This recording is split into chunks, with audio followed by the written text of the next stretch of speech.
welcome to the Meeple Syrup Show, designers discussing design. We're on episode 71. I can't believe it. And the episode of biblical proportions going down tonight. Yes, very excited. We're going to touch the untouchable topics. That's right. We're talking about design and also religion. What do you say to that, son? I don't know how you suckered me into this one, but okay. I I'm just know kidding. I'm totally fine. This is totally Sen let me get away with one. And Yeah, to call this a vanity theme really isn't. It's not really a vanity. It's just something that Daryl's very interested in, on a personal and professional basis and a level. So this isn't something out of the ordinary for us to talk about. We just never really talk about it on air. So yeah. We're going to give it some time, and I think it's time that's well deserved in terms of why is this something? It's kind of funny because Daryl and I first met in London. Yep. And I don't know, Daryl. Did we meet actually through Jeff or? I feel like I don't think we initially met through Jeff, but very quickly we realized we shared this connection through Jeff. Yeah, and just the amount of people in my life and in Daryl's life who are either in ministry or heavily connected with their church, who are also into games or game design. It's quite an amazing amount of people, and so that's what we're going to talk about tonight. But before we get there, Daryl, what have you been? I know what you've been doing in relation to a very certain Kickstarter that launched today. Yeah, very exciting Kickstarter from IDW, Teenage Mutant Ninja Turtles. They're trying to raise on their first day $250,000. That's in U.S., of course. U.S. And when they had told me that, I thought, wow, I'm super excited, but that's a pretty ridiculous target. And they're actually getting pretty close. I think they're over 220. And so all day I've been cutting out and chatting with Kevin for updated cards and stuff because a few friends of mine, we're one of the official playtest groups. And so we're working through all the scenarios before they go public with them, making sure that they have lots of tests because they don't want them to just be out there in the public and not fully developed. So that doesn't sound right. Amazing. That sounds bad. Don't put out partly developed things. Exactly. So I mean, Kevin has developed these things a few times, but he wants to make sure that external groups really put it through the ringer. And so far, I mean, I'm loving what I'm seeing, and it's really fun. It has a really unique dice mechanic where you work together. It's a one versus many kind of game where one takes on the role of Shredder and the Foot Clan and all that, and then the rest take on the roles of the Turtles. So you could play up to 5 players. 4 people taking on the Turtles. There's allies you can get and such. But the coolest thing is, as the Turtles, it alternates good versus bad. But the good doesn't actually have to go in a specific order. You just have to have even amount of turns. And so you strategically decide like which turtle has to jump in at which point.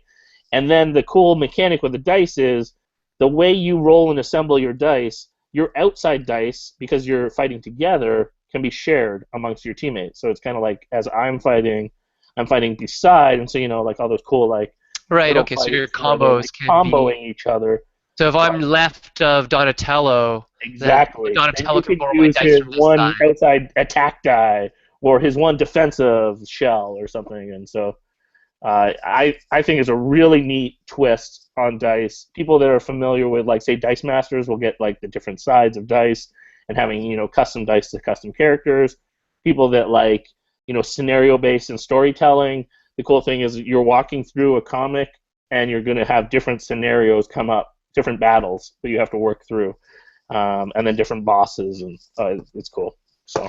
Okay, so I just want to ask you, we talk about IP a lot in this show because we happen to work a lot in IP stuff, and I'm reading a lot of the forums, and I just want to press a button and say that's not what's happening.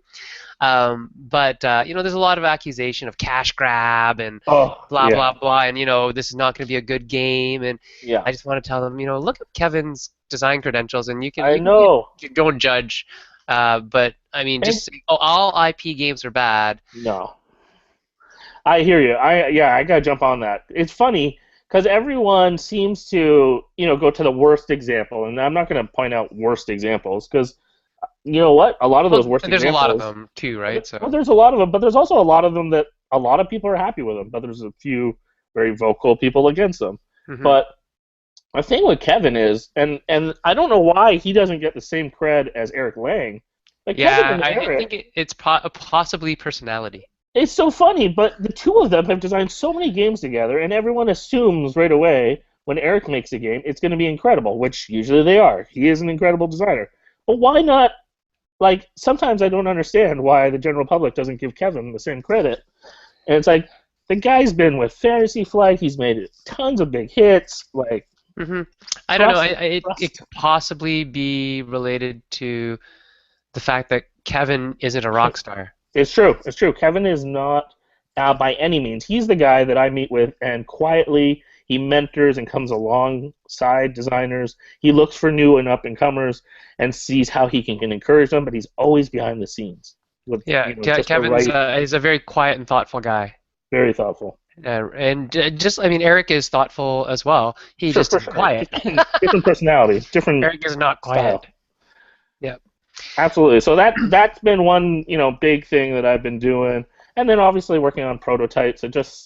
I literally just finally got printed out my Seven Summits climbing card game printed out, so I'm Oh yeah, excited about that. the climbing card game. Climbing card game. And another big news that just got official this week is I'm going to the New York Toy Fair. Yay, with So CSE. yeah, with CSE. So that's Perfect. next week. So that's for me, like kind of a bunch of big gaming things that I'll be doing. Well, how about yourself? Oh, before we go there, I just wanted to say congratulations to Zev, our friend Zev Oh from yes. X of Z-Man. Zev Slashinger is taking a role, I'm not sure in what capacity because I didn't ask him yet, with, yeah, I want to say WizKids. HeroClix, but that's wrong. It's Yeah, WizKids. WizKids. Yeah, and NECA. that's great because they've got some decent product that he can hopefully bring more tabletop type gaming Yeah. to their arsenal of already interesting stuff. So I'm very intrigued to see that combination because Zev doesn't. I can't think of a game that he had, HeroClix or something like that. But the bridging of those worlds and potential, I mean, it yeah, seems yeah, pretty cool. And some licenses that they've had relationships with that Zev will be able to leverage. I think it's gonna be a pretty cool combo. yeah, it should be really great. And so that's a nice thing there. Um, from what we've been doing lately, like I was talking to our guests who will meet in very short time about pruning.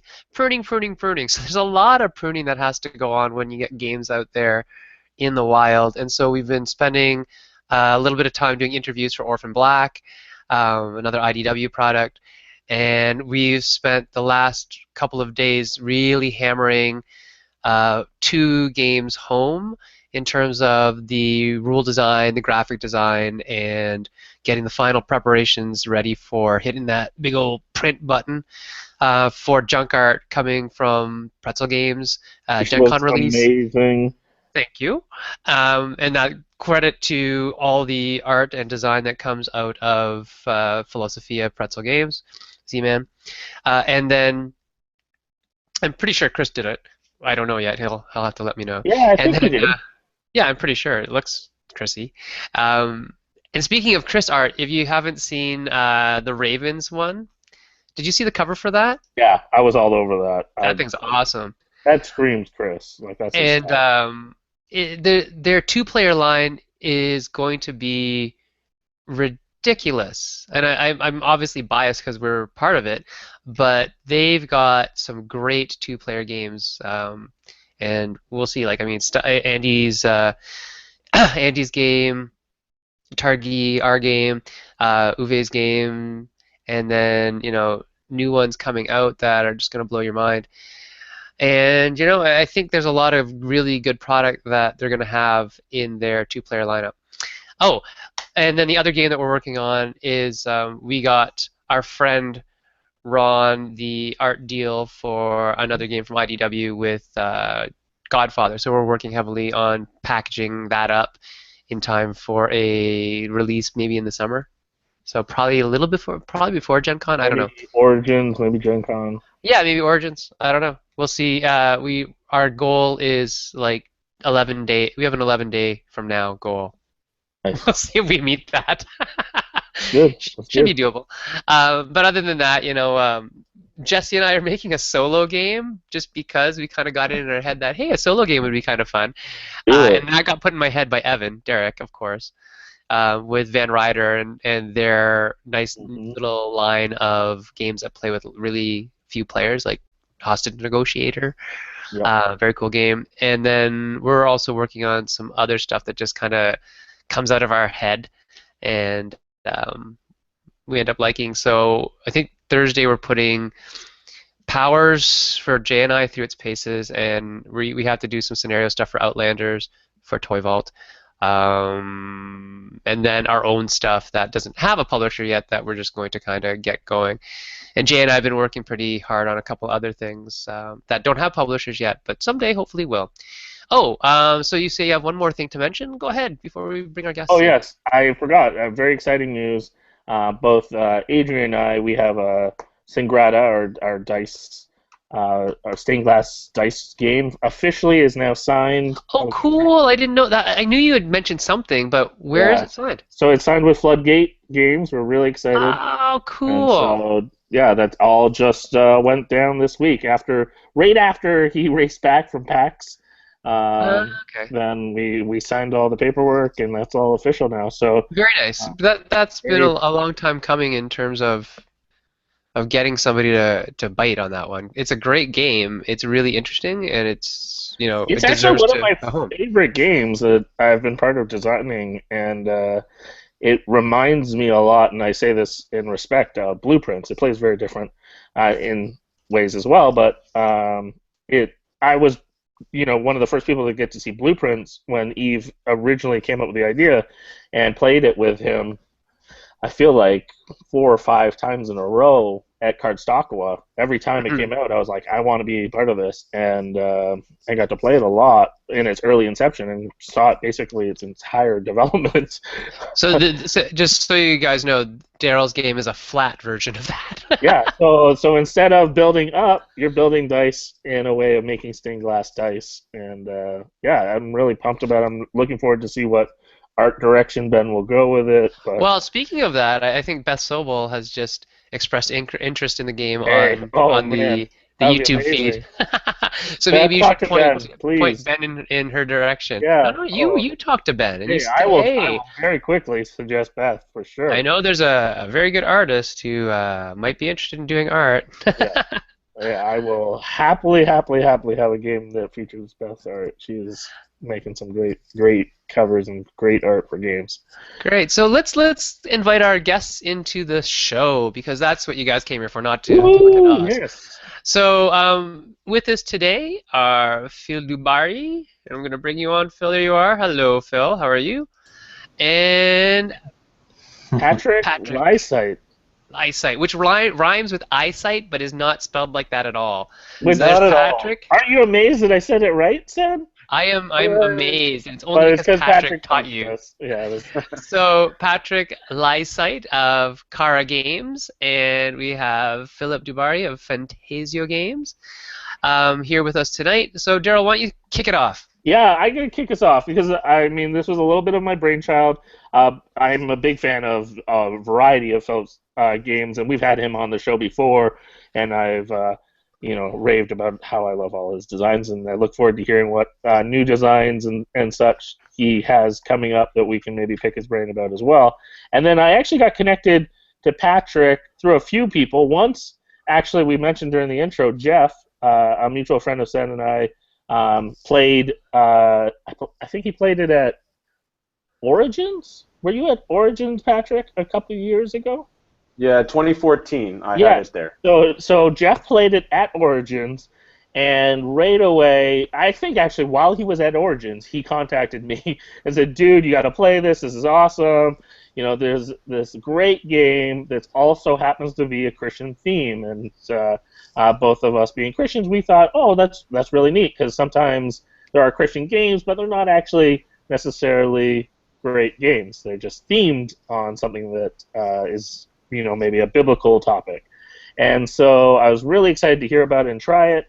So that was how I first heard about it. And then at BGG Con, I finally got to see and play the game, and I loved it. And I said, I would love to show some people around in Canada.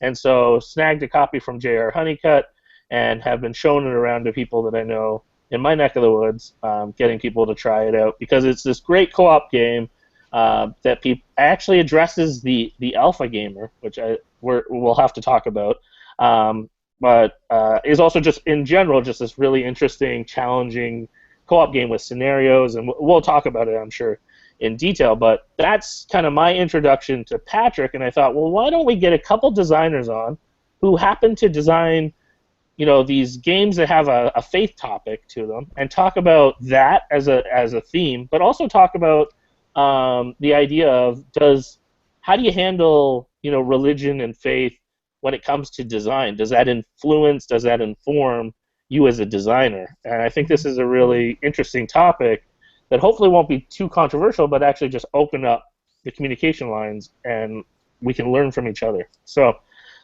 with that said, Sen, do you want to ask your first question? No, I'm kidding. I'll ask the first question because we started talking about it before we went on air, and I said, no, let's talk about that on air because it's a much better thing to bring on air. So Philip duBarry is you're actually one of the very first designers, other designers that I actually interacted with on the internet, and that was a long time ago, and it was mostly because of your game, Kingdom of Solomon, and again, Jeff, who Daryl just mentioned, had a copy of it to playtest for Minion Games, I believe, and Jeff had brought it out, and Daryl and I got to play it a couple times, and that's really when we started to think about, talking to other designers and meeting up with people and whatnot. So you're kind of a catalyst for us, for me particularly, in terms of, reaching out to other designers and just telling them how much I like their games and whatnot. So thank you for that. Thank you for being part of my designer journey. But you said that you're revamping that.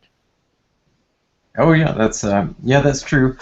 Well, as happy as I was with Kingdom of Solomon and Minion Games and all, and we were one of the first games to be on Kickstarter, not the first, but in that first wave back in 2011, and so that was kind of an exciting thing. I think we raised $10,000, which was double our goal, and we were real excited about that. And then the reviews came in, and they were all very good and everything, and but commercially it hasn't really done very well. But it's one of those critically acclaimed but not very successful commercially. But and so I guess a few months ago I got the idea in my head. It would be neat to go back and kind of change a few things here and there about that game. And now having come forward in the hobby so much, and the different developments and all, and so I thought of several different designs. I sort of pitched that to James at Minion Games, and he's like, well, I'm not really interested in doing more of that, so you can just sort of have it back and see what you can do with it. And so it's pretty much my thing again, and I'm looking into maybe revamping some things, and I'm trying to decide if how much to do, and because I've kind of thrown in a bunch of wild stuff just to see what makes sense and doesn't make sense, but I'm kind of at the beginning stage of it. Interesting. Yeah, well, I'll follow up with that. I mean, what are some of the, as a designer, looking back on one of your designs, what are some of the things that you started to play with? Like, what were some of the variables or things that you wanted to add to that game for anyone that's familiar with it? Sure. Well, and of course, the basic idea is it's a worker placement game, so I got the inspiration for the game from Kahless, basically, because that's the first worker placement game I ever played, and I thought, well, I could make something like this, and so it took a long time to kind of get to something that sort of made sense, and so obviously that's going to stay the same, and all the connecting the regions together and getting extras, that's all going to stay the same, but different sort of thing. I guess I wanted to sort of make it a little bit better for better scaling for different players. So I've got kind of this whole thing of where some of the regions are shut off each time, and so kind of incorporating that. I've got where you can have multiple people claim each region instead of just one person, so that's kind of an interesting thing. And one of the biggest things I did was I wanted to have everything, instead of being in stages, this part and then take them off and then collect your stuff. I just wanted it to be a continual sort of flow of action. So you just kind of there's no separate build thing or everything. It all kind of happens. Those are just options that you can do. So if you want to build something, you just have to go on the build thing. Yeah. And then after everybody's put their stuff on, you get it back, because I still have that kind of bonus space where whoever gets on there first will get it, and somebody will get left out of one of the good things. But yeah, that's kind of the idea. Awesome. Yeah. Well, and so Philip, you mentioned that Kahless was an inspiration and influence. An amazing game designed by William Attia. Mm-hmm. And I'm curious, Patrick, was your game influenced by Pandemic, or was there another game or games that influenced you? And maybe give us a little snapshot of why and where your game was birthed. Oh, and you just have to unmute yourself. Bam. Okay, there we go. Yeah, absolutely. We were influenced by Pandemic. My wife and I were playing it, very early in our design process, and we're thinking, this is a great way to bring people together. It's kind of our first co-op kind of experience, and so we initially kind of started with an idea framed around reversing that game and exploring the effects of it. But I hesitate to just say that it's Pandemic in reverse, because that really kind of discounts half of what's going on in the game. So we say, when we're talking to board gamers, we say, it's like Pandemic reversed mixed with Dominion on a very basic level. And so we wanted to make sure that all the players are involved in making their own decisions, which is kind of hard to do in the framework of a co-op. And so we work very hard mechanically to get to the point where you're involved the entire game, you're always making your decisions, and one person can't run the game for the entire group. Absolutely. Okay. Let's wrap this all into our theme now that we know what your games are and what some of your games are, anyways. How does your faith in whatever religion you belong to inform your game design, if at all? What do you think? We'll start with Patrick. Sure. So my wife and I are Christians. Obviously, that's the game subject that our game commission covers, and our subsequent games are going to deal with as well. So we have two very important thoughts when it comes to creating games that deal with faith. First, we think that it's very important when you're creating a game like this that, especially because when you deal with religious subjects, people get very touchy. So in terms of designing, it's very important to make sure that you're not pigeonholing or telling a player how to think. You have to create a design or decision space within the game that allows players to explore the subject and come from whatever background they are and have an interesting play experience. Maybe they learn something about it in a non-threatening way. Maybe they don't, but they just have fun playing the game.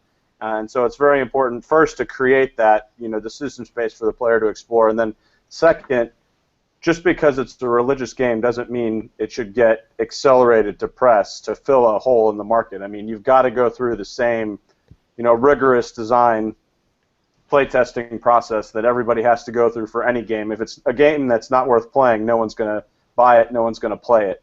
And I think that's where a lot of religious games have gone in the past, is they've just tried to rush something to market to fill a hole in the theme, and they haven't done as well as they deserve, with a couple notable exceptions, like Kingdom of Solomon or Kings of Israel is another one that gets consistently good critical review, but there's a lot of games that are just garbage, and so it's kind of created a stereotype within the market. That's interesting because before Daryl and I were always also talking about IP-related things like Teenage Mutant Ninja Turtles, which for some, secular people might actually be a religion of sorts.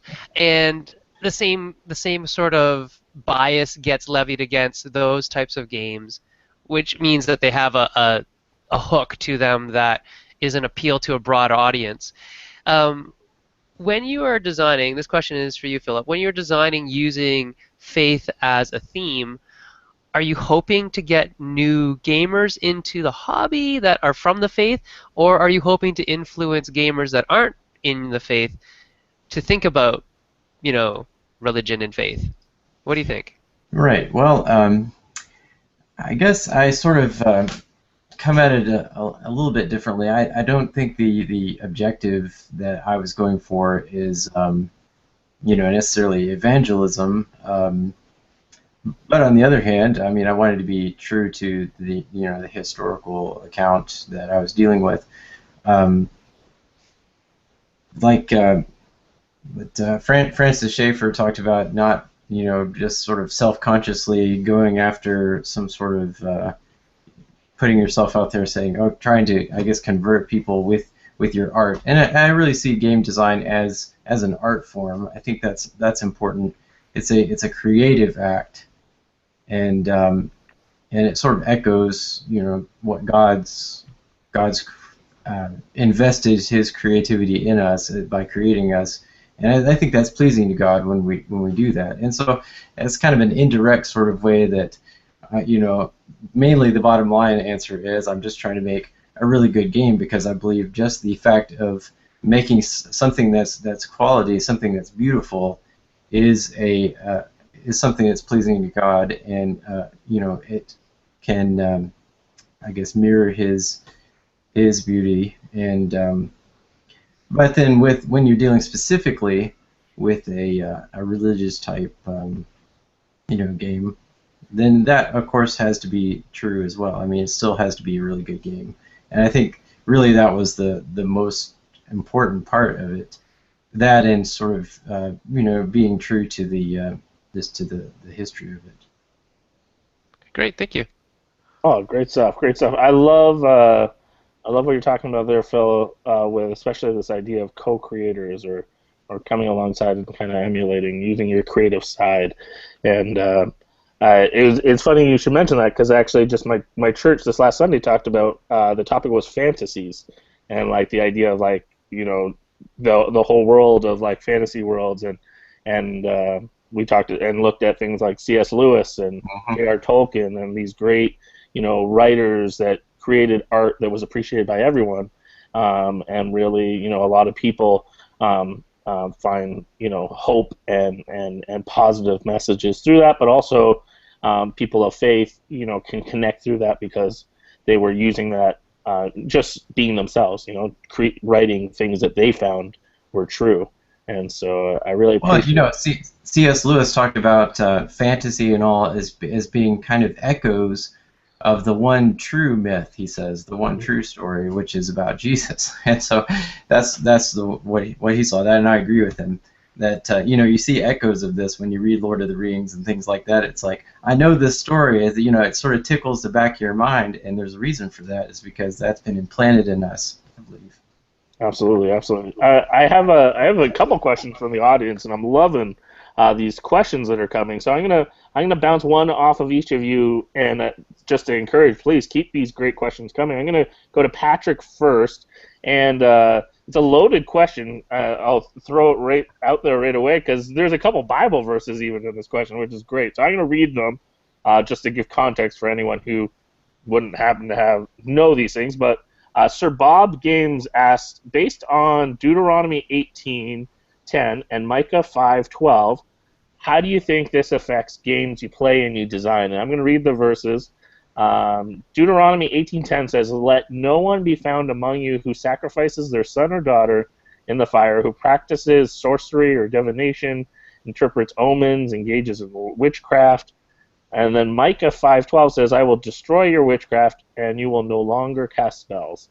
Now, okay, these are very specific verses, and there's a lot of context, and so there's a lot going on to just throw, tell me everything you know about these verses on the spot, because that's a lot of context. But I think there's a question there that I think is really at the core is, these things like certain themes like witchcraft and omens.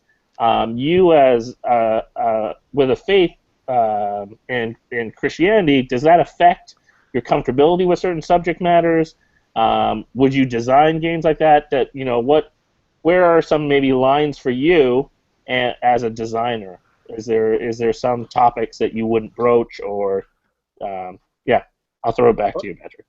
That's a great question, and surprisingly, stuff like this comes up quite often. Actually, when we're at conventions, people will talk us, and really all I can speak to is my personal view, so I wouldn't want to impose that on anyone. But just for me personally, I hate to categorically dismiss a theme or a subject matter in and of itself. I mean, for me, there are some personal lines that I'll draw as far as the content of art for a game or subject matter, and that's more out of the fact that I like, I make games and I play games with my family, and so I don't necessarily want to put my kids in the path of what is in some of those games, and that's not a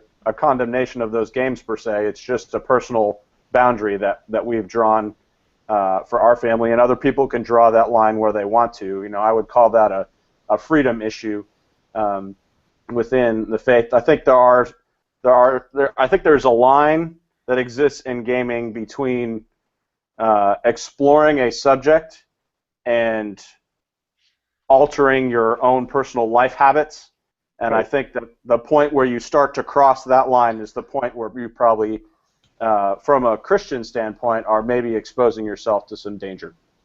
Awesome. Great stuff. Thank you, Patrick, for taking such a kind of very loaded question there, but we really appreciate the questions coming. I got another one here for Philip. This one's from Beth Sobel, and she's curious about board gaming, and from your perspective, do you see that it's a more common hobby in religious communities, and maybe where have you seen that?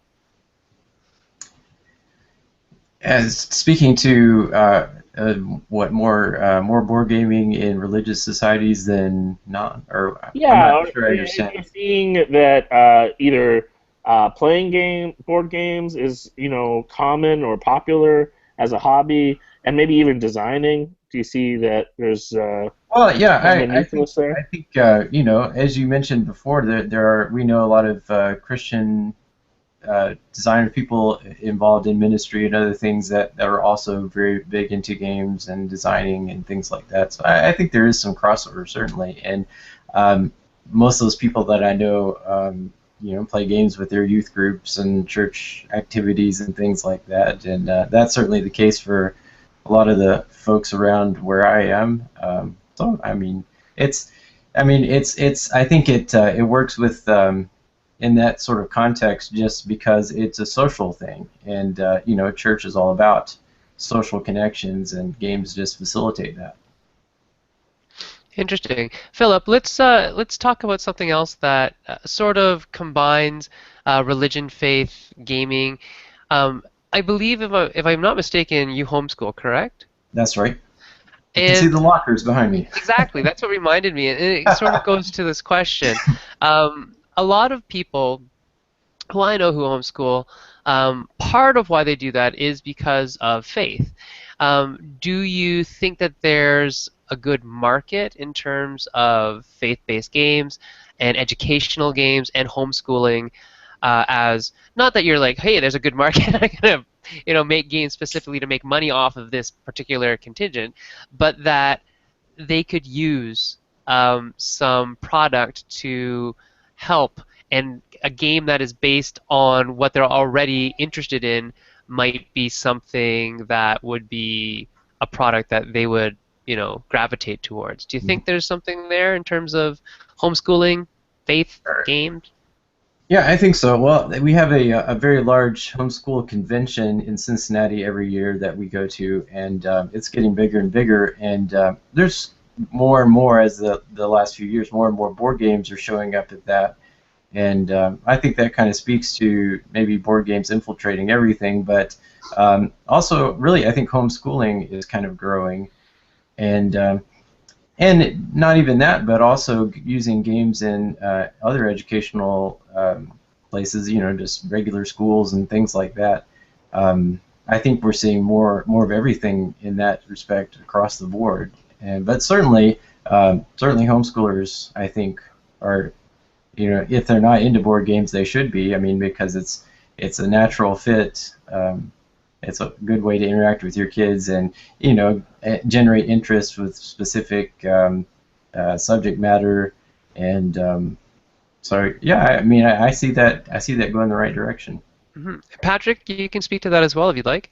Yeah, absolutely. My wife homeschools our three school-age kids as well, so, and we have interacted with homeschool communities for a while. We were in the Kansas City area, and there's a pretty big homeschool convention that happened there, and we actually did that convention right before we launched the Kickstarter for commission last year, and actually brought in quite a bunch of interest for the game at the convention without even having the real game there to show and sell. So there certainly are. I echo everything that Phil said there. It's absolutely true. And in talking to homeschoolers, a lot of them don't understand, because board gaming, while it's gaining ground, is still kind of a subculture, and it is interesting to expose people to the options that are available for exploring, like character development and fun and regular, mathy or spatial awareness kind of things that you can do with games. There's a lot of application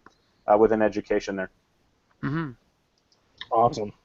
I'm going to jump back to this question of different themes and topics and how your belief systems influence that. Phil, you have a game out called Skyway Robbery, and robbery being maybe a questionable topic. Curious if you want to talk a little bit about that, and then maybe your upcoming game, and yeah, let us know a little bit about that. Okay, sure. Yeah, and I guess this kind of goes along with some of the previous discussion about the witchcraft and all. And my game Skyway Robber, it is about robbing people and doing some nefarious sort of things. And I can see where that would kind of maybe cause some people some concern. But the way I see it is,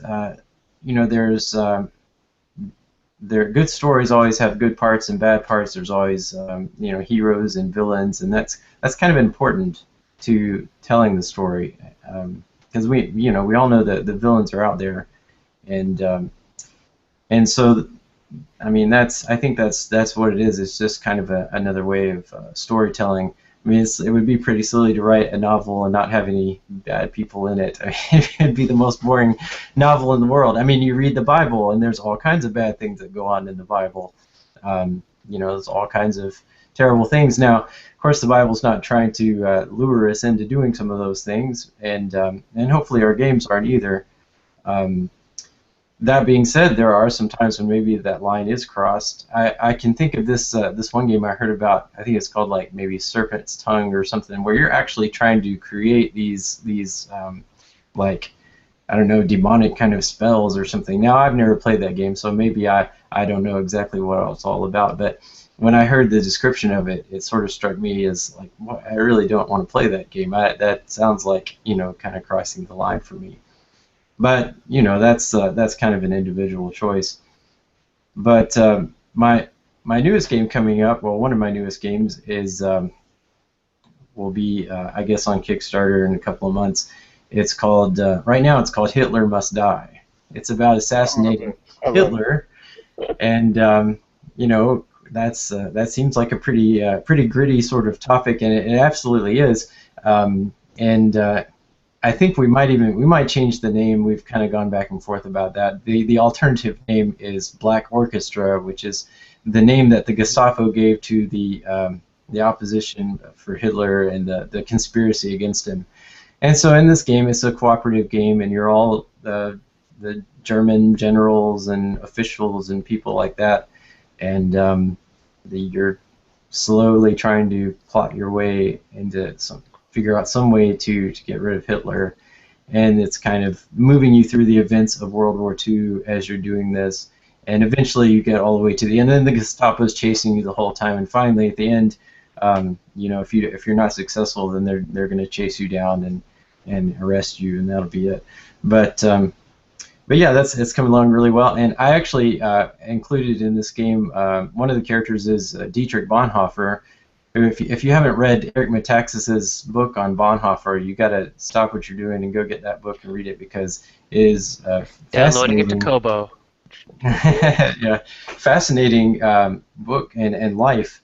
Very fascinating. He's one of my favorite authors. So. Right, this German theologian here is suddenly thrust into this confrontation with Hitler and the Nazis, standing for Christianity and for his faith, and standing against all the persecution and all, and then ultimately he rationalizes and decides that it is right for me to fight against him, and so he actually supported. He became an Abwehr agent, and so very strong advocate. He actually did conspire against Hitler and was found out, and then ultimately was not to give the ending away, but was executed for it right at the end. And it's very exciting tale, but very tragic, and but it's a very, very real sort of topic, and we're trying to treat it in a real sort of way, not a comedy, or anything like that. But we're trying to be respectful about it, and so that's what we're doing. I'm very excited about it. Very interesting. Very interesting. Thanks for sharing those a couple of examples there, Philip, and very excited to actually try both. I haven't actually got to play Skyway Robber yet, so I had my copy at the Meeple Syrup Camp. I know. I know. I forgot to. I was sick for half of it, so whatever. I barely got to play games. So. I know. But going back to Patrick and talking about games, actually, I'm curious. What games do you enjoy to play, and especially what games are inspiring you as a designer? That's a great question. I think a lot of that depends on who I'm playing with. Like when I'm playing games with my son, we love Memoir 44. It's just a great sandbox to move. He's 7, so moving tanks around on the board and shooting things is just a lot of fun. Talking to the military guy, you might like Memoir 44. That's right. I also with my kids, I have a couple of girls as well, and we play Mice and Mystics, and that's been a lot of fun together. When I sit down to play a game with my wife and other adult friends, we do more into the worker placement kind of puzzly side. So we've been playing a lot of Scoville or games like Terra Mystica lately. We actually got Belfort to the table a little while ago, introduced some of our friends to that, and that was a lot of fun. So that's kind of what we like. Oh, you gotta get Walled City to the table. So you gotta try that out. It's actually a great game. Like, there's no bias there for me. Daryl's totally biased, but I'm not biased at all. It's a great game. Patrick, let's think about when we're designing games, or when you and your wife are designing games. How do you think about designing morality into a game, and how do you think about teaching that? And would you, if you haven't? I haven't played your game yet, so I don't know if there's any moral decisions in there. How does faith inform that, and how do you design that into a game? This is a great couple of questions. First off, just to talk about commission. Commission focuses much more on the historical context as opposed to the Christian theology aspect. So you're collecting New Testament cards and you're building your deck, which is a faith deck, but it's not necessarily telling you what to do or how to do it. You're solving the problem that the early church faced in terms of overcoming persecution and trying to reach out to geographic and other different populations. So from the standpoint of commission, it doesn't really address morality as much. And I think that goes back to my earlier comment where we want to create games that recreate or explore some aspect of the Christian experience, whether it's historical or modern day. But in doing that, you don't want to tell the player how to think, because that makes people, one, it's not very fun, and two, it definitely rubs people the wrong way when you imply that you have to do things a certain way. That's so you really got to create. You got to create an experience, but you have to give them the decision space within that experience to explore and work out for themselves what they think about what you're saying about a certain topic. So, like, for example, we're working on a new design. It's a social deduction game about life in an underground church. And so you can end up either for or against the church, and your loyalty may change back and forth as the game develops. But you're exploring what are the influences that affect, either your loyalty for the state or for the church, and we're not dictating to the player how to play. It's, determined by the interaction of cards between them and the people around the table. And that's a good example, I think, of how you can explore an idea without dictating how to think about it. I like that. I like that you're considering, a whole world view there instead of just, this is our view and that's what we want to hammer home. So on that note, I mean, many of us have probably read Bruno Faidudi's treatise on Orientalism in board games and what his thoughts are on that.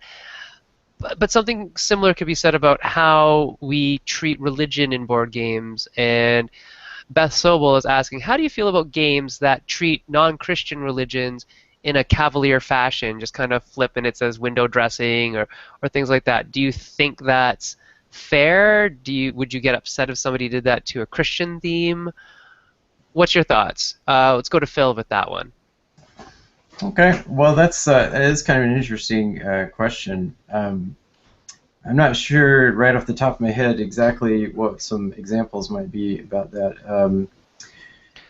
I guess off the top of the top of my head, I would think you always want to be respectful, I think, of other people's views and thoughts and beliefs and all.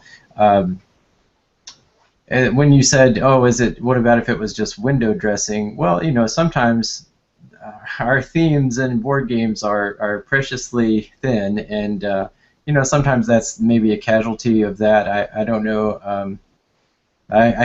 We can probably sit here and name quite a few games that use Christianity or any other religion as a window dressing just for, okay, this is just what it is. This is just kind of the flavor of it.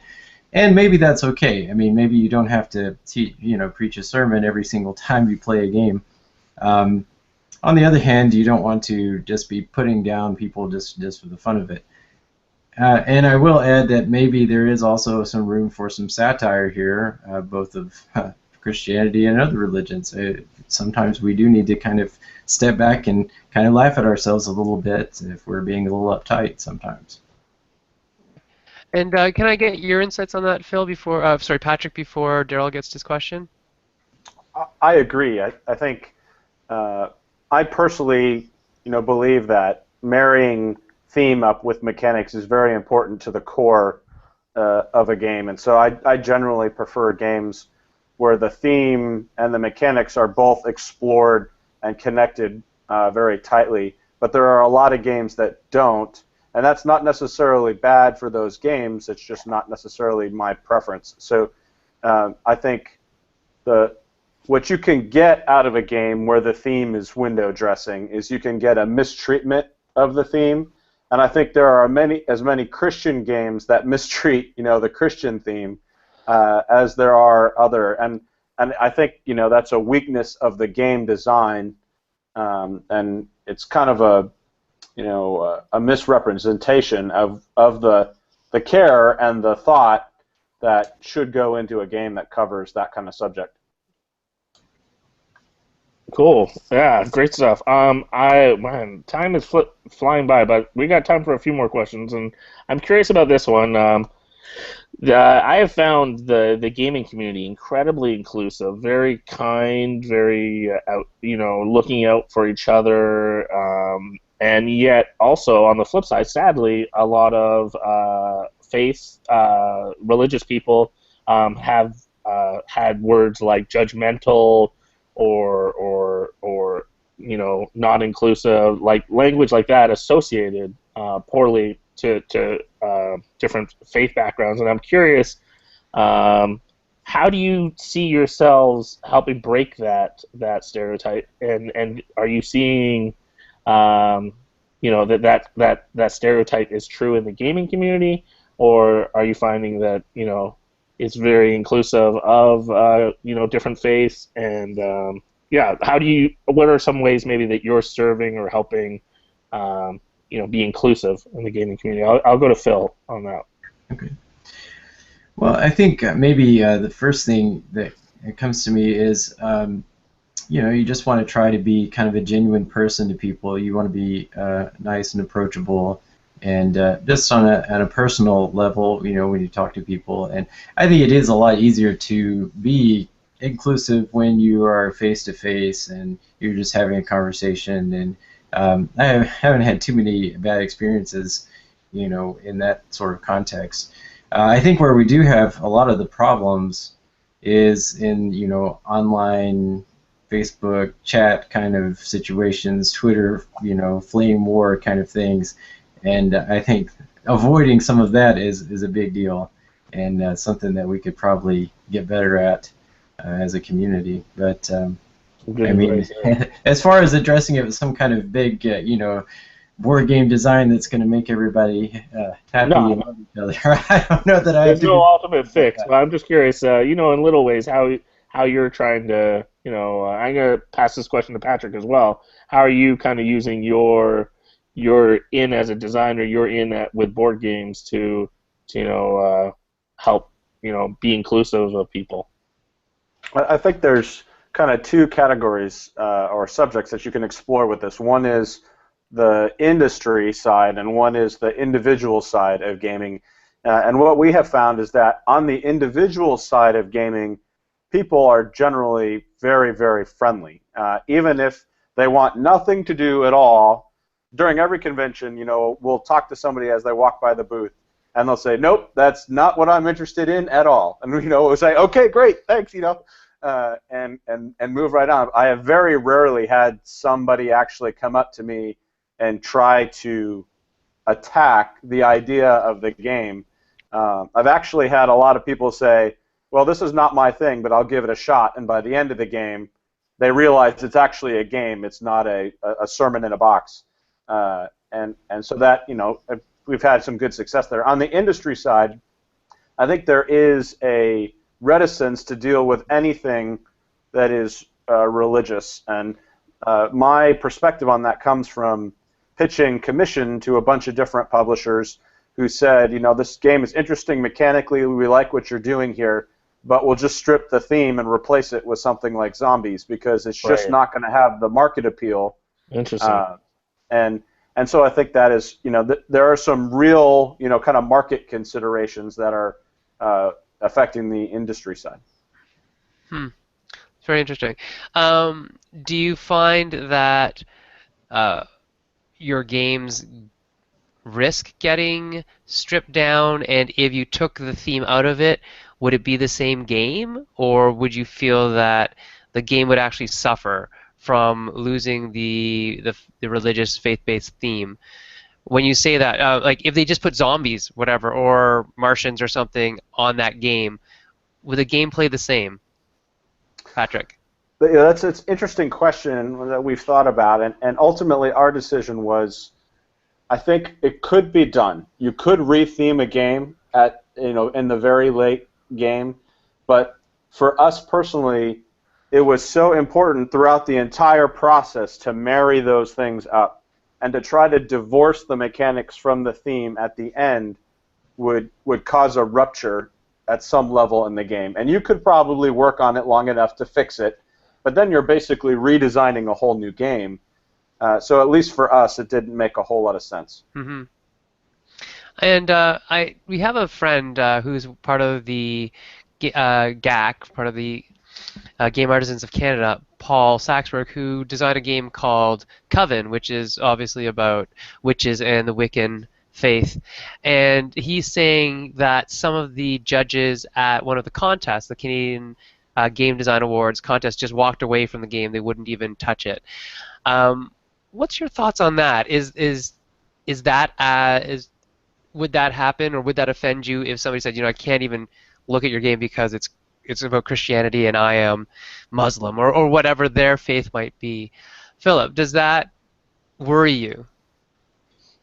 Well, I mean, everybody's entitled to their reaction to a game. I mean, it would make me, I guess it may hurt my feelings a little bit. Just you would think that people would, you would want people to give you a chance, give you the benefit of the doubt, and like Patrick said, when they tried his game, they thought, oh, this is a really a game. This is kind of fun. This is something that maybe I am interested in that I didn't think I was interested in.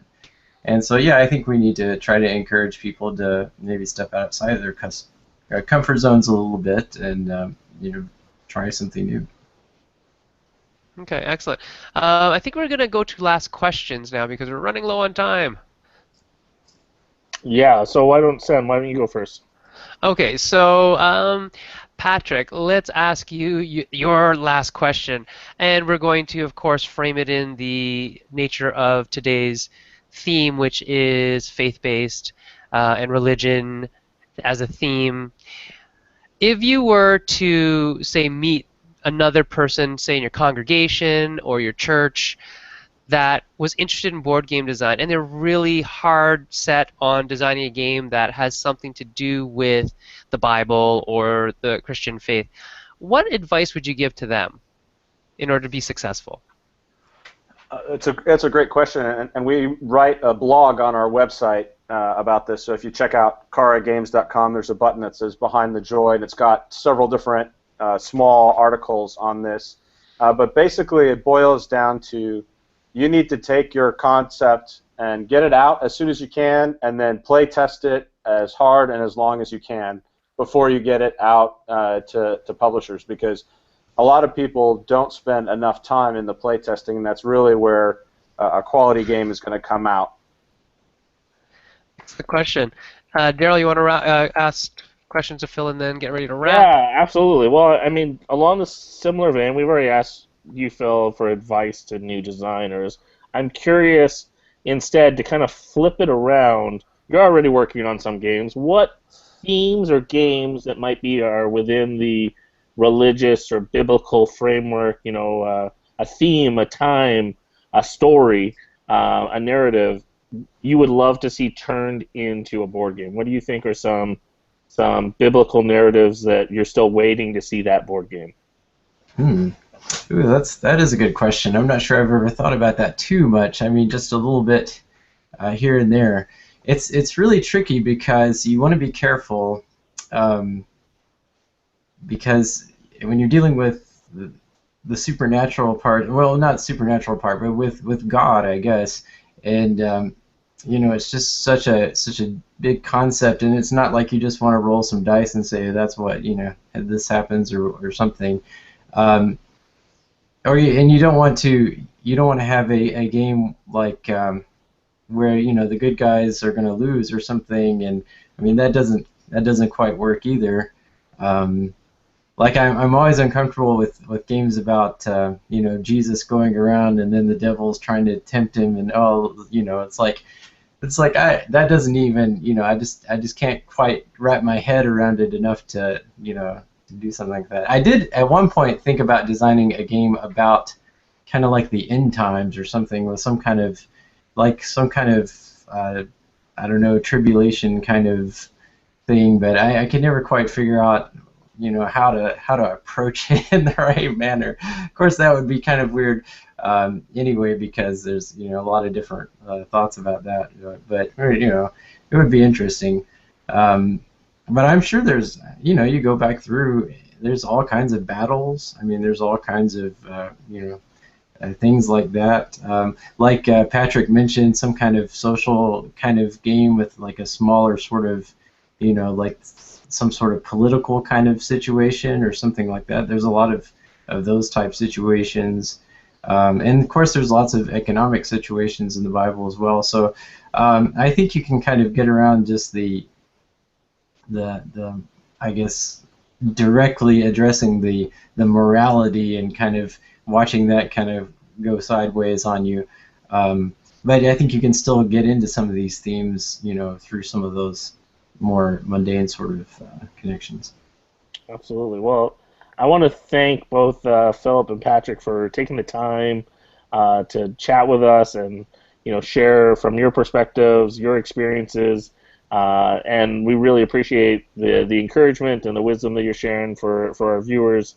I'm looking forward to seeing what's that next game that comes out, or from both of you and from whoever's watching, and see who can tackle some really interesting different religious themes and help us understand and get to know each other a bit better and learn from one another. So I appreciate that, but ultimately at the end of the day, I really want to experience great games because that is a great piece of art, and I think that is what we as designers really desire to do, is make quality game experiences for people so that they can really enjoy and experience the game. So want to encourage people to look up both Phil and Patrick's games. You can find Kingdom of Solomon probably at a few different game stores, Skyway Robbery, upcoming games from Philip. Keep an eye out in a couple months, I believe, is your Kickstarter.